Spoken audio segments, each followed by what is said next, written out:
খালেদা জিয়া ও জাকির খানের জন্য Enayetnagar union BNP মিলাদ ও দোয়ার আয়োজন।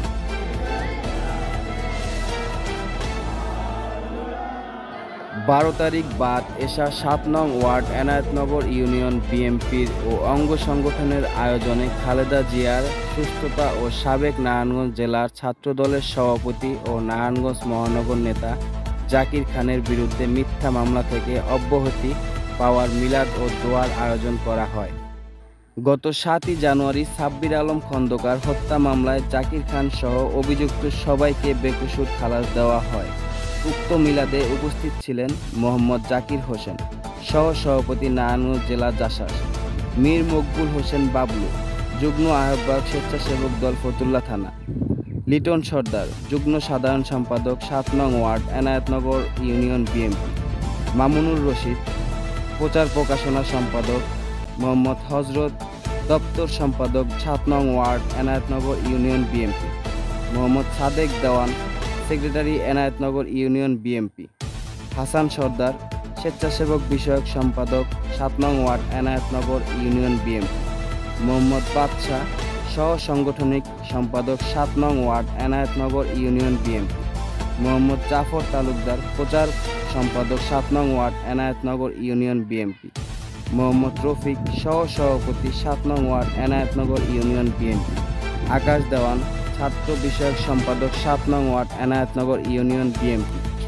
সহ অন্যান্য এনায়েতনগর ইউনিয়নের বিএনপি নেতাকর্মী উপস্থিত ছিলেন আবু বক্কর, সম্রাট চৌধুরী, মোহাম্মদ সবুজ কাজী, সুজিত হাওলাদার সহ আরও অন্যান্য নেতাকর্মীরা। প্রিয় উপস্থিতি, আপনারা ইতিমধ্যে অবগত হয়েছেন নারায়ণগঞ্জ জেলা জাতীয়তাবাদী ছাত্রদলের সাবেক সফল সভাপতি, বিগত ফেসিবাদী খুনি হাসিনা ও আওয়ামী লীগের আতঙ্ক ছিলেন নারায়ণগঞ্জ জেলা ছাত্রদলের সাবেক সভাপতি জনাব জাকির খান একটি মিথ্যা মামলায় দীর্ঘদিন কারাবাসের পরে বেকসুর খালাস পেয়েছেন। মহান রাব্বুল আলামিনের কাছে শুকরিয়া আদায় করে এনায়েতনগর ইউনিয়ন 7 নং ওয়ার্ড বিএনপি অঙ্গ সংগঠনের উদ্যোগে আজকের এই মিলাদ ও দোয়ার মাহফিল। অবশ্য মিলাদ ও দোয়ার মাহফিলে বক্তব্য দেওয়ার কথা না, তারপরে বলবো সকল ষড়যন্ত্রকারীর মুখে চুলকানি লেপন করে আমাদের কাঙ্ক্ষিত নেতা, নারায়ণগঞ্জের আপামর জনতার নেতা, তৃণমূল বিএনপি নেতাকর্মীদের আস্থাভাজন জাকির খান অচিরেই আমাদের মাঝে ফিরে আসবেন। আমরা জাকির খানের যারা সমর্থক আছি, আমরা অধীর আগ্রহে প্রতীক্ষার প্রহর গুনছি। অচিরেই আসবে জাকির খান সকল ষড়যন্ত্রকারীর মুখে চুলকানি লেপন করে। আমরা এজন্য মহান রাব্বুল আলামিনের কাছে আবারও শুকরিয়া আদায় করছি। পাশাপাশি জাকির খানের সমর্থকদের সকলেরকে ধৈর্য ধারণ করে আগামী দিনে একটি সুষ্ঠু ও স্বচ্ছ রাজনীতি করার আহ্বান জানিয়ে আমার বক্তব্য শেষ করছি। খুদা হাফেজ। বাংলাদেশ জিন্দাবাদ, জাতীয়তাবাদী দল জিন্দাবাদ, এনায়েতনগর ইউনিয়ন বিএনপি অঙ্গ সংগঠন জিন্দাবাদ। আজ আমাদের মনে এত খুশি, আমরা বিগত 16 বছর আন্দোলন সংগ্রাম করে আমাদের নেতা জনাব জাকির খানকে আমরা বহু মামলা থেকে, খুনি হাসিনার মামলা থেকে জাকির খানকে ফিরে পেয়েছি। প্রতিটা মামলা জাকির খানকে অব্যাহতি দিয়েছে আদালত।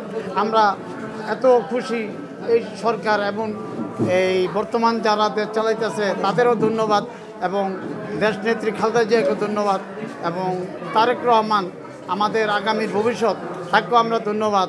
এই বললে আমি আমার বক্তব্য শেষ করছি। বাংলাদেশ জিন্দাবাদ, বাংলাদেশ জাতীয়তাবাদী দল জিন্দাবাদ। আসসালামু আলাইকুম। বিসমিল্লাহির রহমানির রহিম।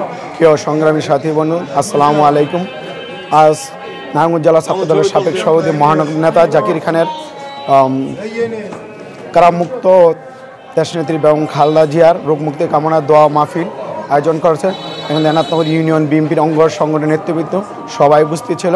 আমরা জাকির খানের দীর্ঘায়ু কামনা করি, জাকির খান সুস্থতা থাকে এবং জাকির খান যাতে অতি শীঘ্রই আমাদের মাঝে ফিরে আসে।